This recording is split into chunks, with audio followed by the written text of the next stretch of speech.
Good morning students. हम वर्ण विचार के अंतर्गत पढ़ चुके हैं स्वर और स्वरों के भेद।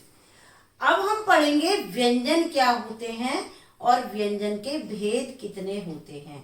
ठीक है, तो सबसे पहले हम व्यंजन की बात कर लेते हैं कि व्यंजन हम किसे कहते हैं। जैसा कि मैंने पहले भी बताया था वर्णों के भेद में कि वर्ण के दो भेद होते हैं, स्वर और व्यंजन। स्वर स्वतंत्रता से बोले जाते हैं और व्यंजन स्वरों की सहायता से बोले जाते हैं। तो व्यंजन की क्या परिभाषा होती है? व्यंजन की परिभाषा बनती है कि स्वरों की सहायता से बोले जाने वाले वर्ण व्यंजन कहलाते हैं। इन्हें हम दूसरे शब्दों में ये भी कह सकते हैं कि जब हम बोलते हैं तो हमारे मुख से जो वायु निकलती है वो स्वतंत्रता पूर्वक नहीं निकल पाती, थोड़े अवरोध के साथ निकलती है। ठीक है, और ये संख्या में 33 होते हैं और 33 कौन कौन से स्वर हैं, व्यंजन हैं? वो हैं आपके क, ख, ग, घ, ण, च, छ, ज, झ, य, ट, ठ, ड, ढ, ण, त, थ, द, ध, न, प, फ, ब, भ, म, य, र, ल, व, श, स, स, ह। तो ये हमारे 33 हो गए संख्या में, देखिएगा। और अगर इनमें दो वर्ण और जोड़ दिए जाए, जैसा कि आप देखते हैं ये वाला और ये वाला जो वर्ण है, इसके अंदर एक नीचे अनुस्वार लग जाता है, बिंदी जो लग जाती है, तो ये भी जुड़ जाते हैं इसमें। ठीक है, तो इसका उच्चारण होता है ड, इसका उच्चारण होता है ढ। तो ये हो गए हमारे 33 और 2 35, प्लस इसमें हमारे जुड़ जाते हैं संयुक्त व्यंजन। संयुक्त व्यंजन कौन कौन से हैं? संयुक्त व्यंजन है क्ष, त्र, य और श्रय। ठीक है, तो ये हमारे जुड़ करके हो गए कितने? 33 और 2 35, 35 और 4 39। यहाँ तक हुए 33 प्लस 2 प्लस 4, यानी हमारे हो गए ये 39। ओके, तो अब हम व्यंजन का भेद पढ़ेंगे। व्यंजन के 3 भेद होते हैं। कौन कौन से होते हैं व्यंजन के 3 भेद? पहला भेद है आपका स्पर्श व्यंजन, दूसरा भेद है आपका अंतस्थ व्यंजन और तीसरा भेद है आपका ऊष्म व्यंजन। ठीक है, अब स्पर्श व्यंजन कौन से होते हैं? स्पर्श व्यंजन वे व्यंजन कहलाते हैं जिनको बोलते समय हमारी जिह्वा मुख के अंदर किसी ना किसी भाग का स्पर्श करती है, अर्थात वो किसी ना किसी भाग को छूती है। और ये संख्या में 25 होते हैं, कैसे लेकर मैं तक। कैसे लेकर मैं तक यानी अर्थात ये यहाँ तक आपके स्पर्श व्यंजन हो गए। ठीक है, ये हो गए आपके स्पर्श व्यंजन। हर वर्ग में 5 वर्ण होते हैं और ये पहला वर्ण जो होता है प्रत्येक वर्ग का, इसके आधार पर वर्गों के नाम रखे गए हैं। 5 वर्ग हैं, प्रत्येक वर्ग में 5-5 वर्ण हैं, इन्हीं के आधार पर इनका नाम रखा गया है। तो ये क वर्ग हो गया। क वर्ग में हमारे वर्ण आते हैं क, ख, ग, घ, ण। ये च वर्ग हो गया। च वर्ग में हमारे वर्ण आते हैं च, छ, ज, झ, य, ट। ये ट वर्ग हो गया। ट वर्ग में ट, ठ, ड, ढ, ण। और ये त वर्ग हो गया त, थ, द, ध, न। और ये हो गया प वर्ग प, फ, ब, भ, म। तो ये संख्या में हमारे हो गए स्पर्श व्यंजन 25 यानी 25। ठीक है, अब आती है बारी दूसरे व्यंजन की, अंतस्थ व्यंजन। जो कि अंतस्थ व्यंजन क्या होता है? जब हम इन्हें बोलते हैं तो इन्हें बोलते समय हमारी जिह्वा पूरी तरह से मुख के किसी भी भाग को नहीं टकराती, टकराती तो है लेकिन पूरी तरह से नहीं टकराती। तो और ये संख्या में होते हैं 4, और वो कौन कौन से होते हैं? य, र, ल, व। तो ये हमारे हो गए अंतस्थ व्यंजन। ओके, और ये संख्या में कितने हुए बच्चों? ये संख्या में हुए 4, ये संख्या में हुए 25 स्पर्श व्यंजन। ठीक है, तो अंतस्थ व्यंजन हो गए हमारे 4, स्पर्श व्यंजन हो गए हमारे 25। अब तीसरी बारी आती है ऊष्म व्यंजन की। हमारे व्यंजन के 3 भेद थे, स्पर्श व्यंजन, अंतस्थ व्यंजन और ऊष्म व्यंजन। अब ऊष्म व्यंजन क्या होते हैं?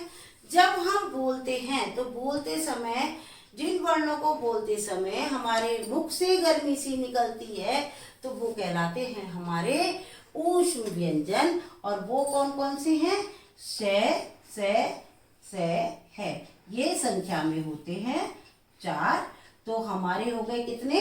33 हो गए। 25 स्पर्श व्यंजन, 4 अंतस्थ व्यंजन और 4 हो गए हमारे ऊष्म व्यंजन। ओके बच्चों, तो हमारे ये हो गए व्यंजन के भेद। अब आगे हम पढ़ेंगे, पहले इनकी परिभाषाएं लिख लेते हैं, उसके बाद हम आगे पढ़ेंगे संयुक्त अक्षर, संयुक्त व्यंजन और जित् व्यंजन। अब हम व्यंजन की परिभाषा नोट डाउन कर लेते हैं। जिन वर्णों का उच्चारण स्वरों की सहायता से किया जाता है वे व्यंजन कहलाते हैं। और व्यंजन के कितने भेद हैं? व्यंजन के 3 भेद हैं, स्पर्श व्यंजन, अंतस्थ व्यंजन और ऊष्म व्यंजन। स्पर्श व्यंजन जिन व्यंजनों का उच्चारण करते समय जीभ मुख के अलग अलग स्थानों को स्पर्श करती है वे स्पर्श व्यंजन कहलाते हैं। क से मैं तक 25 व्यंजन स्पर्श व्यंजन कहलाते हैं और ये निम्नलिखित है। क ख ग घ ण, च छ ज झ य, ट ठ ड ढ ण, त थ द ध न, प फ ब भ म। अब नेक्स्ट परिभाषा लिखते हैं अंतस्थ व्यंजन की। तो अब हम राइट डाउन करते हैं अंतस्थ व्यंजन की परिभाषा। और अंतस्थ व्यंजन क्या होती है बच्चों? जिन व्यंजनों के उच्चारण में जीभ मुख के किसी भी भाग को पूरी तरह स्पर्श नहीं करती है वे अंतस्थ व्यंजन कहलाते हैं। और ये संख्या में कितने हैं? ये संख्या में 4 हैं, य, र, ल और व। ठीक है, अब हम पढ़ते हैं, अब हम लिखते हैं ऊष्म व्यंजन की परिभाषा। ऊष्म व्यंजन क्या होते हैं? जिन व्यंजनों के उच्चारण में मुंह से रगड़ खाने के बाद हवा में गर्मी सी पैदा होती है तो वे कहलाते हैं हमारे ऊष्म व्यंजन। वे हमारे ऊष्म व्यंजन कहलाते हैं। ऊष्म व्यंजन कहलाते हैं।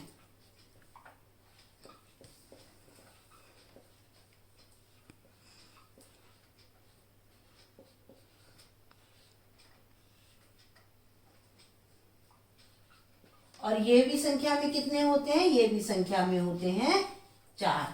कौन कौन से? श, स और ह। ठीक है, इनको बोलने में हमारे मुख से गर्मी से निकल रही है ना, तो ये हमारी संख्या में हुए 4। अब ये आपका नोट डाउन हो गया होगा। तो बच्चों आज हम अब पढ़ेंगे संयुक्त व्यंजन, द्वित्व व्यंजन और संयुक्ताक्षर। संयुक्त व्यंजन क्या होते हैं? जैसे कि हम जानते हैं कि एक से अधिक व्यंजनों के मेल से बने व्यंजन संयुक्त व्यंजन कहलाते हैं। और ये संख्या में 4 होते हैं। कौन कौन से? क्षय, त्रय, ज्ञ और श्रेय। हम जानते हैं कि ये क्षय किस किस व्यंजन से बना है? ये बना है क और क्षय प्लस ऐसे। ठीक है, ऐसे ही अगर हम त्रय की बात करें तो त्रय भी हमारा 2 व्यंजन से मिलकर बना है। और वो कौन कौन से हैं? त, रे प्लस अ। ठीक है, यानी 3 व्यंजन हो गए, 2 व्यंजन और 1 स्वर। तीसरा हमारा है ज्ञ ज्ञानी तो ज, य और प्लस अ।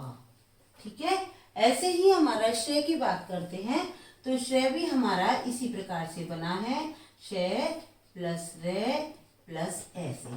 तो ये हमारा हो गया संयुक्त व्यंजन की बात। अब हम आगे देखते हैं द्वित्व व्यंजन क्या होते हैं। जब एक स्वर रहित व्यंजन का मेल उसी के समान स्वर सहित व्यंजन के साथ होता है तो वहां हमारा द्वित्व व्यंजन कहलाता है। जैसे डिब्बा, चक्की, कच्चा, पक्का आदि। अब हम उदाहरण देख लेते हैं इसका। जैसे मैंने कहा स्वर रहित व्यंजन, तो स्वर रहित व्यंजन कैसे हो गया? डिब्बा में ब, पहला ब है तो ये आधा है, यानी इसमें हलंत लग रहा है, यानी स्वर का मेल नहीं है। और दूसरा इसी के समान स्वर हो गया ये। ठीक है, तो ये हो गया स्वर सहित, ये हो गया स्वर रहित। इसी प्रकार से दूसरा देखते हैं चक्की, च, क और क, बड़ी की मात्रा, यानी हमारा ये जो क है ये हमारा स्वर रहित है और दूसरा हमारा है स्वर सहित। ठीक, तो ये हमारा हो गया इसका उदाहरण। कच्चा, तो इसमें पहला च स्वर रहित है और दूसरा च स्वर रहित है, स्वर सहित है। ये स्वर रहित है, ये स्वर सहित है। इसी प्रकार से पक्का में पहला क स्वर रहित है और दूसरा क स्वर सहित है। ठीक है, तो हमारा ये भी क्लियर हो गया। तो बच्चों आज हम अब पढ़ेंगे संयुक्त व्यंजन, द्वित्व व्यंजन और संयुक्ताक्षर। संयुक्त व्यंजन क्या होते हैं? जैसे कि हम जानते हैं कि एक से अधिक व्यंजनों के मेल से बने व्यंजन संयुक्त व्यंजन कहलाते हैं और ये संख्या में 4 होते हैं। कौन कौन से? क्षय, त्रय, ज्ञ और श्रेय। हम जानते हैं कि ये क्षय किस किस व्यंजन से बना है? ये बना है क और क्षय प्लस ऐसे। ठीक है, ऐसे ही अगर हम त्रय की बात करें तो त्रय भी हमारा 2 व्यंजन से मिलकर बना है और वो कौन कौन से हैं? त, रे प्लस अ। ठीक है, यानी 3 व्यंजन हो गए, 2 व्यंजन और 1 स्वर। तीसरा हमारा है ज्ञ ज्ञानी, तो ज, य और प्लस अ। ठीक है, ऐसे ही हमारा श्रेय की बात करते हैं तो श्रेय भी हमारा इसी प्रकार से बना है, श्रेय प्लस रे प्लस ऐसे। तो ये हमारा हो गया संयुक्त व्यंजन की बात। अब हम आगे देखते हैं द्वित्व व्यंजन क्या होते हैं। जब एक स्वर रहित व्यंजन का मेल उसी के समान स्वर सहित व्यंजन के साथ होता है तो वहां हमारा द्वित्व व्यंजन कहलाता है। जैसे डिब्बा, चक्की, कच्चा, पक्का आदि। अब हम उदाहरण देख लेते हैं इसका। जैसे मैंने कहा स्वर रहित व्यंजन, तो स्वर रहित व्यंजन कैसे हो गया? डिब्बा में ब, पहला ब है तो ये आधा है, यानी इसमें हलंत लग रहा है, यानी स्वर का मेल नहीं है और दूसरा इसी के समान स्वर हो गया ये। ठीक है, तो ये हो गया स्वर सहित, ये हो गया स्वर रहित। इसी प्रकार से दूसरा देखते हैं चक्की, च, क और क, बड़ी की मात्रा, यानी हमारा ये जो क है ये हमारा स्वर रहित है और दूसरा हमारा है स्वर सहित। ठीक, तो ये हमारा हो गया इसका उदाहरण। कच्चा, तो इसमें पहला च स्वर रहित है और दूसरा च स्वर रहित है, स्वर सहित है। ये स्वर रहित है, ये स्वर सहित है। इसी प्रकार से पक्का में पहला क स्वर रहित है और दूसरा क स्वर सहित है। ठीक है, तो हमारा ये भी क्लियर हो गया। अब हम देखते हैं संयुक्ताक्षर। संयुक्ताक्षर क्या होते हैं? ऊपर हमने पढ़ा संयुक्त व्यंजन। संयुक्ताक्षर क्या होते हैं? जब स्वर रहित व्यंजन का मेल स्वर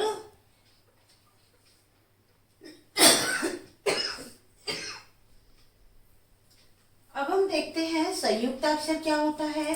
अभी ऊपर हमने पढ़ा था संयुक्त व्यंजन, ठीक है, जो कि दो व्यंजनों के मेल से बनाता है, दो या दो से अधिक के व्यंजनों के मेल से। ये होता है संयुक्ताक्षर, अलग होता है इससे। वो संयुक्त व्यंजन था, ये संयुक्ताक्षर है। जब स्वर रहित व्यंजन का मेल अपने से अलग स्वर सहित व्यंजन से होता है तो वह संयुक्ताक्षर कहलाता है। अब देखिए बच्चों, थोड़ा सा डिफरेंस है। द्वित्व व्यंजन में क्या था, अपना एक जो था स्वर रहित व्यंजन अपने ही समान व्यंजन के साथ उसका मेल हो रहा था, तो वहां था आपका द्वित्व व्यंजन। और यहाँ संयुक्ताक्षर में क्या है, अब एक स्वर रहित व्यंजन अपने से असमान व्यंजन से मेल हो रहा है। जैसे हम उदाहरण देख लेते हैं, मान लीजिए नित्य हमने लिखा है उदाहरण में, तो इसमें क्या है, ते हमारा है स्वर रहित और यह है स्वर सहित, यानी तय इसके समान नहीं है, दोनों अलग अलग हैं। ठीक है, तो हमारा ये क्या हो गया, हमारा संयुक्ताक्षर। इसी प्रकार से दूसरा शिष्य। शिष्य में क्या है, ये वाला श जो है आपका स्वर रहित है और यह आपका स्वर सहित है। हो गया, ठीक है, ओके। तो अब आपको ये समझ में आ गया होगा। अब आप इसको नोट डाउन कर लीजिएगा, नोट डाउन कर लीजिएगा। अगर आपको कोई क्वेरी हो, कोई समझ में ना आया हो, तो आप मुझसे कमेंट बॉक्स में पूछ सकते हैं। अब हम अगली वीडियो में मिलेंगे। वर्ण विचार और वर्ण संयोग किस प्रकार से किया जाता है। अगर आपको मेरी वीडियो पसंद आ रही हो तो आप चैनल को सब्सक्राइब करेंगे, ताकि आप मेरी अधिक से अधिक वीडियो सबसे पहले ले पा सकें और सबसे पहले उसका लाभ उठा सकें। धन्यवाद।